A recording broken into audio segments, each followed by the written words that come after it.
Kain muna natin yung sayote pagkaluto ng ating binili. Kasi ang tagal maluto yung sayote. So, unahin lang natin ito. Ayan na. Luto na yung ating sayote. So, naman natin yung ating peppers at yung broccoli.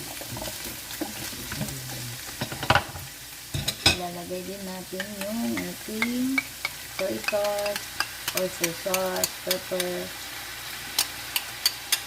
garlic powder, at parsley. Ayan na, luto na.